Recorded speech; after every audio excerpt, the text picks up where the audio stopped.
Feng Shui for love and health, eh? So, sleep destroyers. One of the things that has become very clear is it's very, very good to sleep in total darkness. Because if you don't, your body is used to gearing the amount of light and dark as to whether it should be awake or not. Light disturbs the body's circadian rhythm, suppresses melatonin and serotonin production. It increases. In fact, if you go and Google what bad things can happen if you don't sleep in darkness, it's all the usual suspects and more. So I won't bother telling you all about them. And also the effect of blue light. By that we mean TVs, phones, laptops. I will go into that a little bit more later. So this is in case anybody hasn't come across it, but our bodies have a 24-hour cycle, and we need sleep. We need that time to rest and in order to restore our chi and our energy. If we muck that up, then it doesn't give us a very good starting point for the day. Also interesting to note, given the cycle, all your organs have a kind of 2-hour window when they are most active. And so if we look at this, we've got the gallbladder doing its thing from 11 o'clock to 1 in the morning. That's when it's going to be doing most of its clearing. Liver, 1 to 3. If you've got any anger issues, that's when that's going to wake you up. Lungs, and so on. It's quite useful, actually, even during the day. If you have a low point, it's quite useful to know when that is. Look at the clock. I know mine is at a certain time, not telling you when. But it's a kind of indicator on what your body process is going through and whether it's coping or not. So, blue light is the devil, isn't it? So, I hope nobody has TVs, laptops, or smartphones in their bedrooms. Do they? No, is the answer for that one. Please, no. Sleepers for sleeping. Or, okay, there's a bit of romance maybe, but not for phones and not for laptops. Obviously, if you're living in an open apartment, you may have those things in the same space. Try and shield them off. Try and make sure they're farthest away from the bed as possible. Curiously, blue light is very good for making people more active and alert.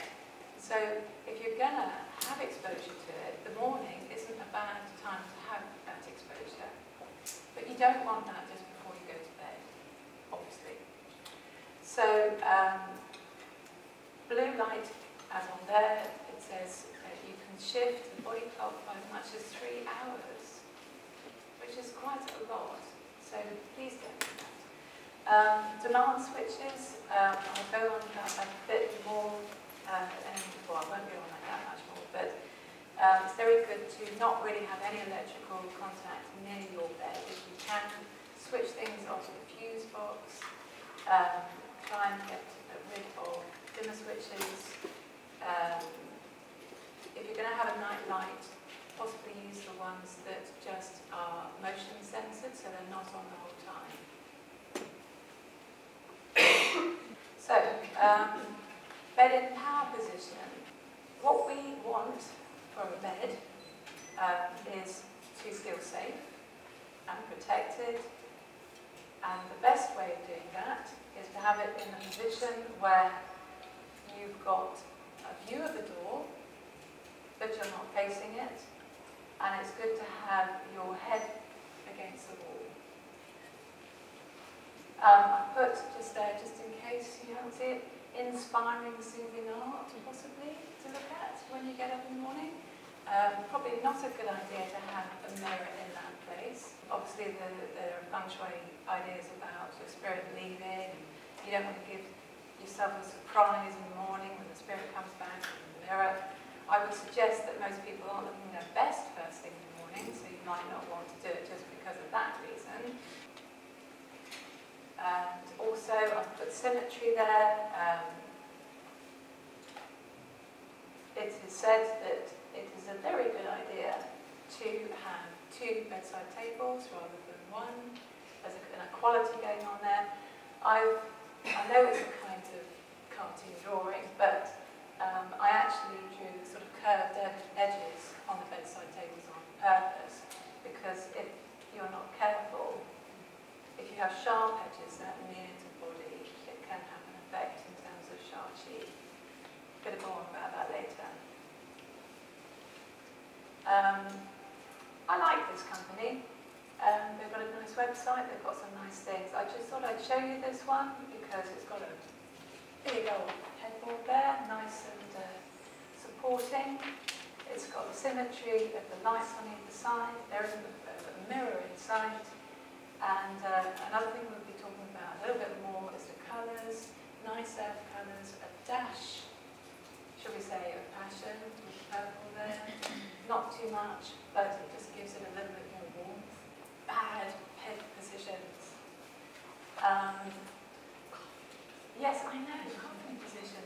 Traditionally, I believe people always carried out feet first. It's not a very good place in terms of feeling protected. You've got no kind of defence if somebody barges in through the door. So not so good. Being next to a window, again, potentially too much chi, too much light. It's not the most restful place to be.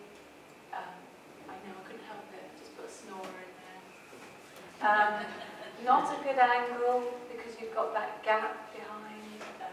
It's on a psychological level, you've got some sort of space behind it, and also it's a stupid place to put it given the size of the room. Cats, dogs, not in the bedroom, please. Moving on. I like this because we have here a nice great big chest. If by any chance you're in a position where you have to have the bed in front of the door, then one of the ways of kind of protecting your chi, protecting the energy of the bed, is to have something in front of it, just to give you that sort of sense of a barrier.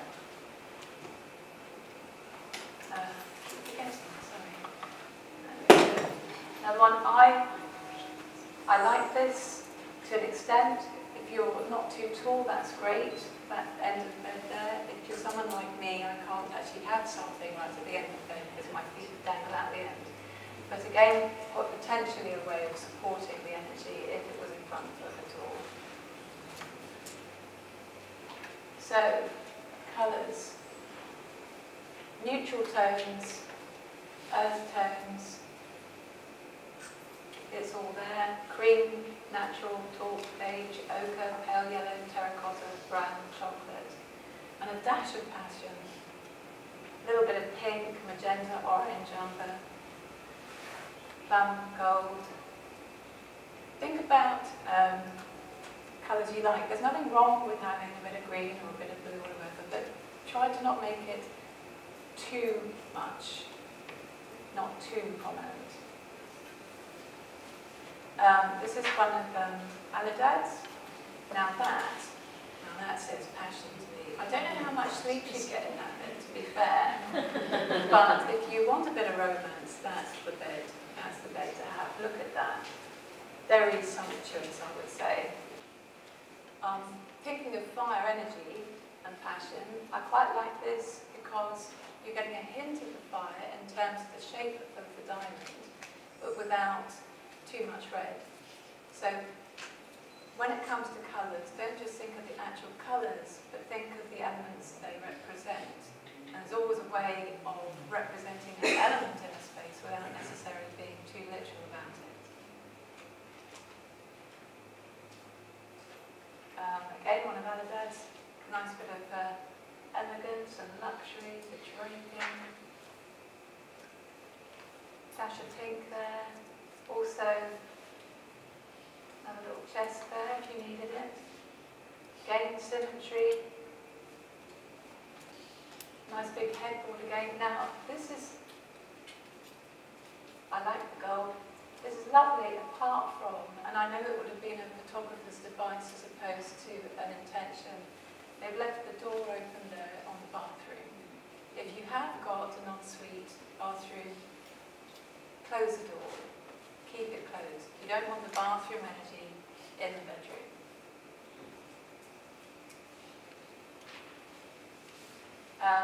Moving on to a bit of art, but I chose this one because it's got all the earth elements. So it's actually photographed on a piece of slate, covered in sand, and then the terracotta hearts. There are ways of symbolising love and connection without necessarily having some great big red thing somewhere in the room. Again, lotus, peace. Think about the qualities you want in the room. Think about how you want to feel in that space. I love this one just because I got up one day, woke up early, went into my garden, and the fresh morning dew on the bluebells, and the fact that they have an element of truth and love and truth pathway. I like that one. As I said, nothing wrong with a little bit of blue, beautiful blue sky. If you're in a place which is very dark, you know, think about something that will give a sense of nature and refresh the energies in that place. So, positive art, nourishing, harmonious, natural, healing, inspiring. Be careful, I would suggest, about having pictures of couples in your bedroom. In the bedroom. Pictures of couples. And I say that, unless it's you as a couple, if it's a photograph of you and your partner, fantastic. But some art has, if you like, the energy of the person who painted it, and that will not suit everybody. Some people will love certain things, other people it's not appropriate for them. I will give this an example in a moment. So Nisha, healing. I like this one because I like the place.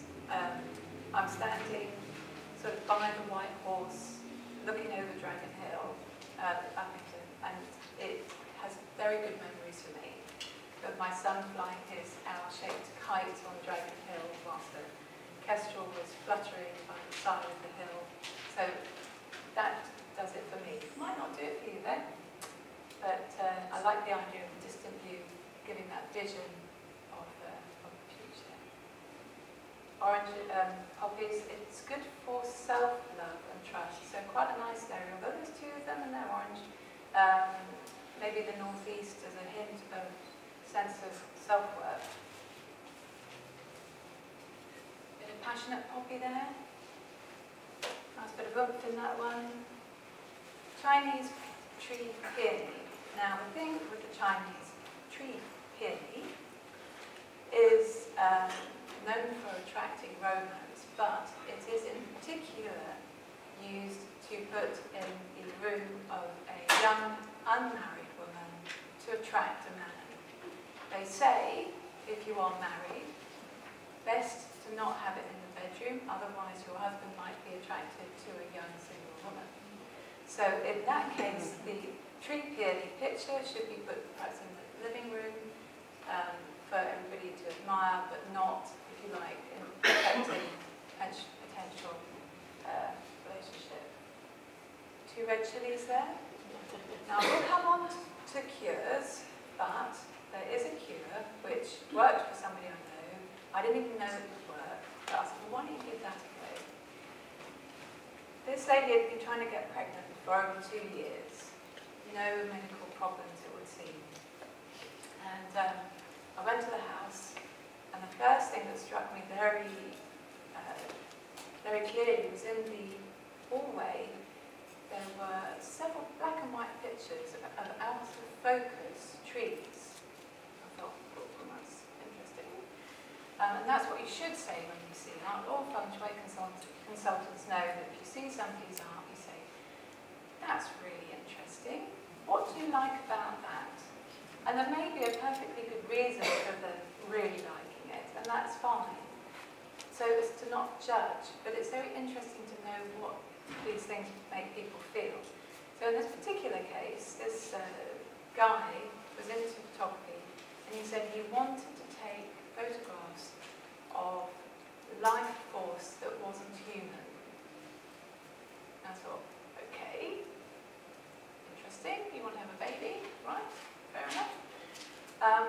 When I got to talk to him, it turned out that he had, he really wanted to do photography full time. He was in the throes of trying to do more freelance work. He had all sorts of worries that were basically making him feel that he wasn't sure he wanted to have a child yet. So the cure was putting 9 chili peppers in your bedside drawer. Now, I can only go on what I've been told, but the lady of the house said after 3 days she had to take them out because her husband had become so passionate she wasn't getting enough sleep, and within 3 weeks she was pregnant. So I'm just going to leave that one with you. Of course, if you don't want to stick to just a loving relationship with one, you could always have lots of chilies. Right, this is the one. Now, I've seen it in Feng Shui books. Fine. It's by Gustav Klimt. It's called The Kiss. It's very passionate. Some people see this and they see love, intensity and passion. When I look at it, I see a man who's dominating and a woman who's going to get a quick neck. Personally, I know we're all different. But curiously, I met somebody who had that on the wall behind her bed, and through discussing what I thought about the picture, she said that actually she was attracting domineering men that didn't like, if you like, her strength. So that, I think, got taken down quite quickly, but it's great for some people. So, moving on. No metal, no geopathic stress. Bad things for the bedroom. Preferably no metal beds, no metal under the bed. Preferably no metal in the mattress.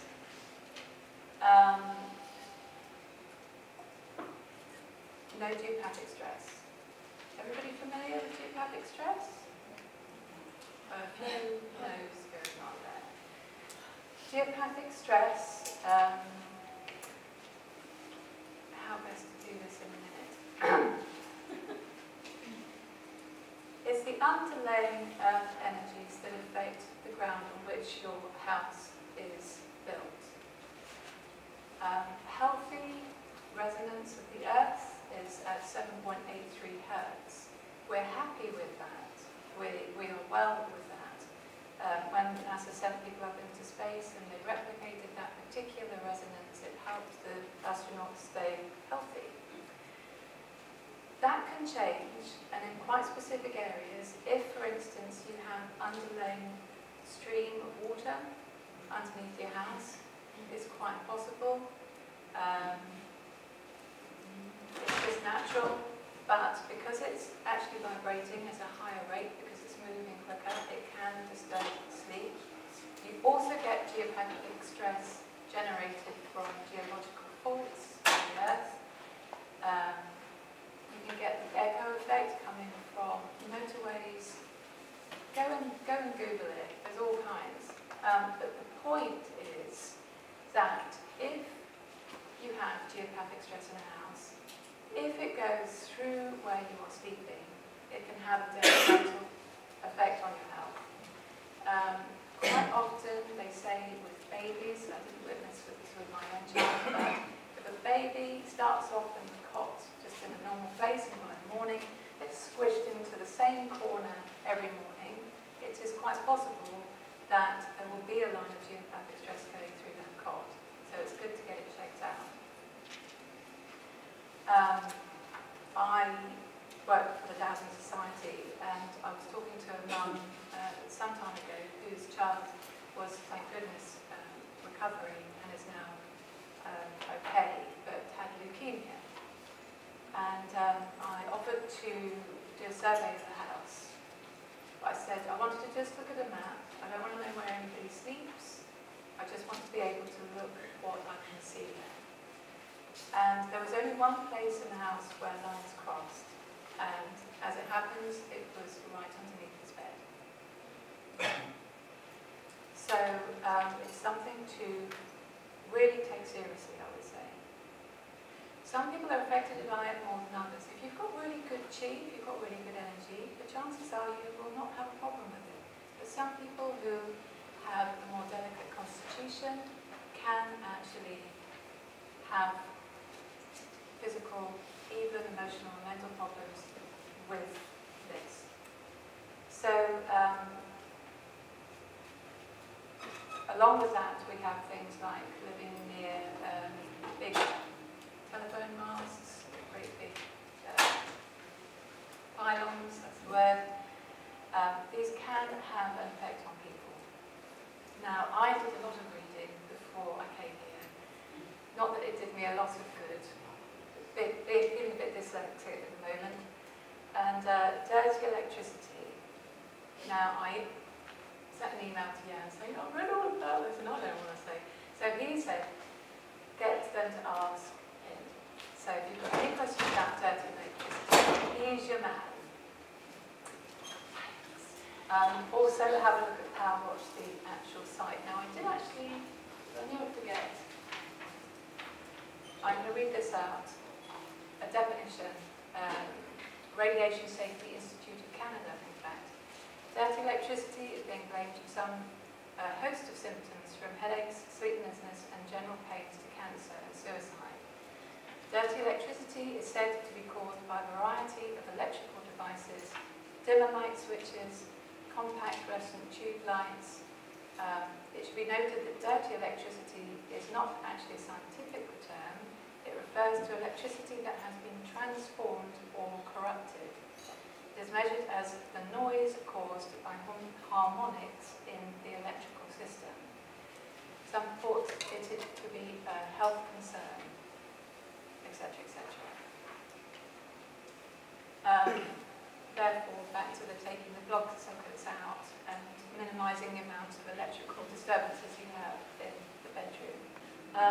Poison arrows, so sharp-y, pointy bits in your room, as in furniture.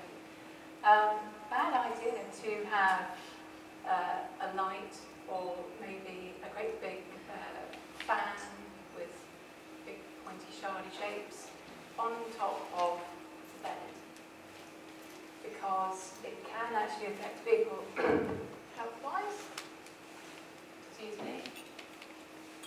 I'm going to do this.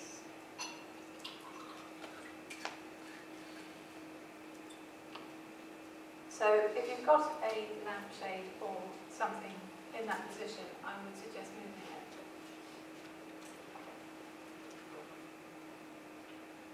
Right. Beams over beds, never a good thing.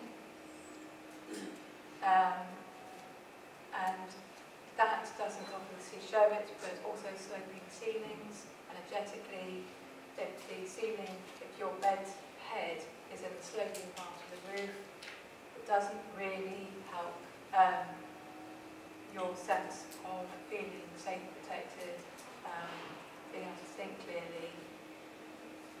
Having a beam going through the middle of a double bed, particularly bad. I've seen it in several places, and I have to say, in each of those cases, the couple got divorced. Just so you know. There are cures, of course, for this sort of thing. I can talk about them later if we've got time. The other thing that can be disturbing for some people aren't bothered, is something heavy, either a mirror or a big painting behind the bed. Because psychologically, you may wonder if it's going to fall off one day. Right, family, this is part of my family. My family is really large. They're lovely people, but you don't want them in your bedroom. So, please take the family photographs out of the bedroom. I know people have pictures of their children, and it's all very lovely, but just keep it to you and your partner. Everybody else can be in the living room, they can be anywhere else in the house, but not in your bedroom.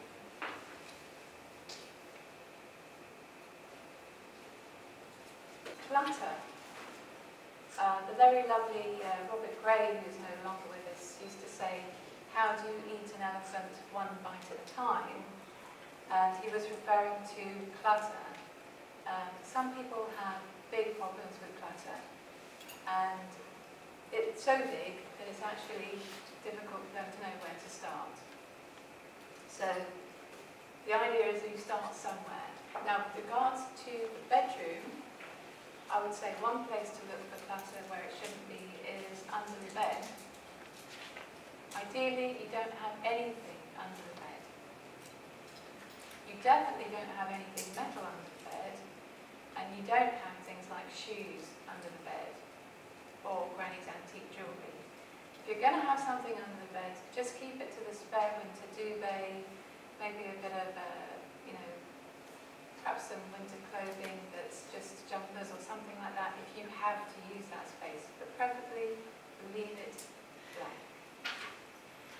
Clutter, obviously, in wardrobes, things you're not going to wear again, things you've grown out of.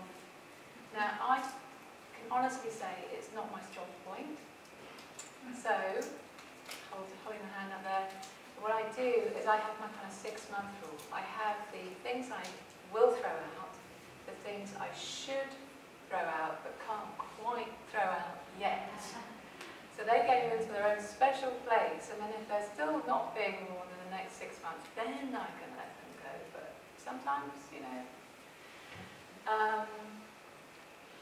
where else do you get clutter in the bedroom? Well, I've put in here power objects. That's an interesting one. Things that hold a strong power that isn't necessarily good for you. It can often be something that has belonged to somebody who perhaps wasn't happy or been in a house where things have not gone well. I once had a client who wasn't particularly impressed by this idea, and I said, well, draw me a map of your house and I'll see what I can sense when I look at it. And I pointed out 3 places, and this is map dowsing, by the way. I didn't actually go to the property at that point. And I said, well, there are 3 places where I would say there's something not quite right. And it turned out that in those 3 places, and those places only, were things belonging to her grandfather. They were the only 3 objects she had in the house that belonged to her grandfather. And her grandfather, he wasn't a bad man, but he was quite a difficult man, and they had had quite a difficult history for a number of reasons. So it doesn't mean to say you have to go throwing these things out, but it's good to be aware of them, and it's good to, moving on, tidy with intent, the art of Zen vacuuming. You can clean an object. If you take the object and you clean it properly and you send love into that object, you can change the emotional, energetic quality. If you're tidying, you can do it with love. If you are actually just cleaning, clean with the intention of getting rid of the old stuff that you didn't want and bringing in the new. One of the things about getting rid of stuff is, and this goes sort of Karen Kingston, space clearing and everything, is even if you're going to remove the object, think about what you would like in its place. Not necessarily another physical object, but the energy quality of what you would like to place there. And I'll give you an example of when it doesn't work out.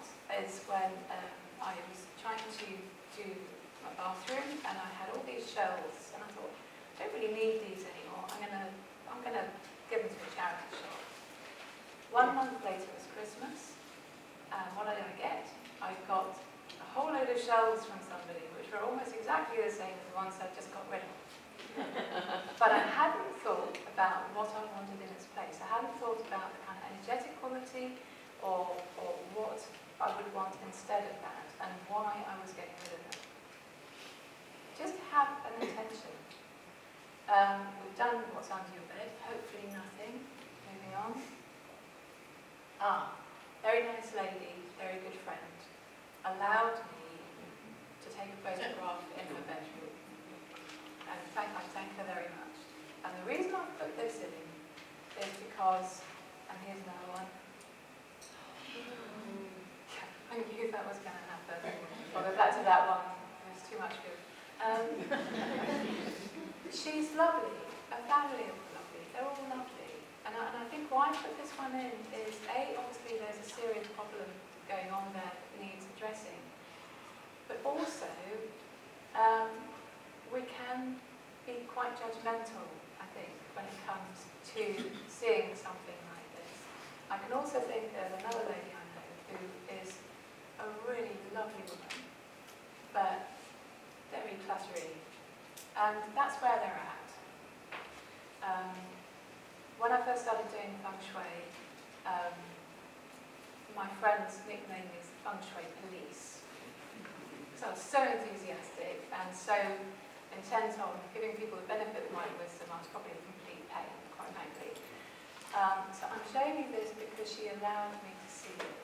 And I think that's the other thing I would like to say about going into somebody's space.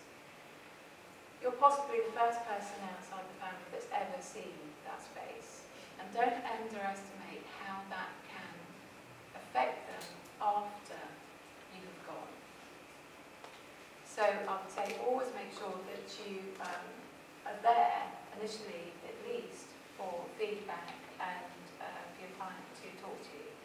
And sometimes when people see your space, they are seeing it for the first time in a different way as well. And that can be a very big thing. So thank you, this lady. Much appreciated. A friend of mine lent me these. This was a job that she did before and after. Both before, by the way. And then we have after. Right, so sleep in total darkness. Good idea.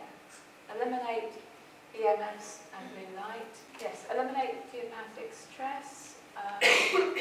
Talk to me about that afterwards if you want to know more. Bed in power position, no metal in beds, no poison arrows, Parkinson design, eliminate clutter. Last but not least, Qigong, meditation, food. Now, I know there are all these things that can affect us detrimentally, but if you are strong in yourself, if you have enough yang energy, a balance of energy, then you are less likely to be affected by any of the bad stuff. Two people can share the same room, there can be a whacking line of geopathic stress going through it. One person will be affected specifically where the geopathic stress moves through that space, the other person's fine. So if you go away and learn nothing, just think about the quality of your relationship with yourself and the exercise you do. Now, minimum, they say you should be doing is a half-hour walk maybe every day. You know, so many of us have times when we're stuck to our computers and sitting down a lot. It's not a great idea. It is very good to move. I actually go to a Qigong class now because I found one, thank goodness. And I find it very good because I am a bit yinny by nature, a bit woof, sort of, I don't know, floaty.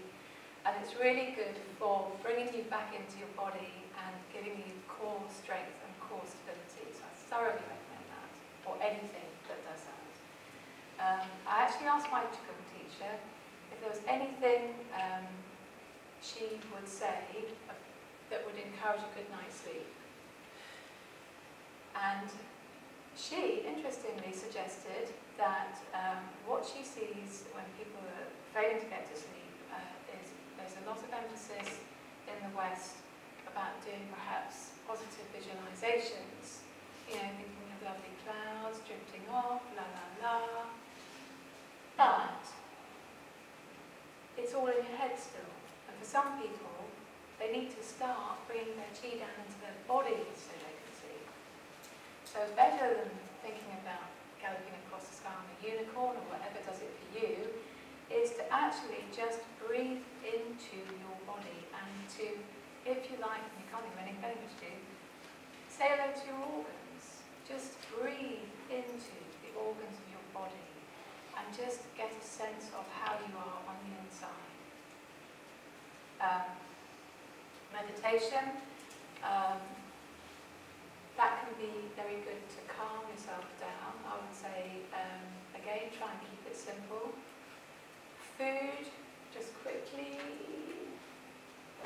can't find it, but there are certain foods that are actually good to have, like a little snack at the end of the evening. Darn it, my brain's just not there. I'll tell you in the break. You can go and Google it. But things like bananas, oats, milk are good for calming and helping to sedate the body. One of the things that I think is widely known is that poultry, chicken, turkey is very good at sending people to sleep after Christmas dinner because of its energetic quality. I'm not suggesting you should all eat turkey before you go to bed, I'm just saying it. Also with food, they suggest that if you are going to eat a big meal, it should be a good 3 hours before you go to sleep. Coffee, don't have coffee in the evening. Just don't do it. Just don't. They reckon the intensity, if you like, of the kick is about 3 hours after you've drunk it. So you really don't want to be doing that last thing at night. Right, last but not least, Feng Shui cures for fertility and love. There you go. If you're trying to get pregnant, not saying you are, but if you are, or know somebody who is, again, get rid of the heavy ceiling fans with kind of big cutting things over your bed. Bad idea. Northeast, women's strength. Have something there that actually suggests strength to you. Displaying pomegranates is meant to be good. This one I looked in several places because I didn't know why it was a cure.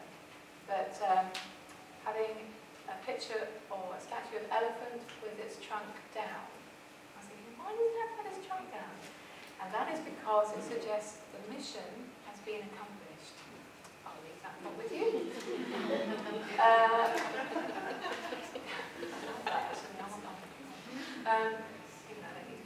So 9 chili peppers in the bedside drawer, give it a go, but obviously wash your hands afterwards. Coloured fish, the idea is that they have plenty of eggs, so that's helpful. A pair of fish, I know there's a lady here who's got a lovely business card with 2 fishes on it, that's very nice. It suggests joys of union. The double fish symbol, harmony, connubial bliss, hollow bamboo in the north, fertility to aid conception water, pair of mandarin ducks, but don't, if you have a pair of mandarin ducks, do what I saw on one Feng Shui art website, unless that's what you want, is to have 2 male ones. It might be fine, it might not, but just make sure one of them is brightly coloured and the other isn't. Anyway, apparently magpies are good, I guess it's because they tend to have lots of babies. Again, for the woman's strength, a nice terracotta, big chunky vase, but with a good open space at the top, nice and grounding. Bathroom doors closed. Keep your front entrance clear. Obviously, you want good energies coming into the house in the first place. Crystals, southwest corner, amethyst quartz. Be wary of rose quartz. Now, a lot of people use it for love. What I would suggest is that it actually means the truth of love. And that's 2 different things. Sometimes people don't actually want the truth. So be careful when you are using it, is what I would say. There is a suggestion that a man should sleep in the northwest, or eat or work or watch telly in the northwest if they want to become pregnant, and it's the man who's got the problem with infertility. And that, I think, will do. Thank you very much. very much.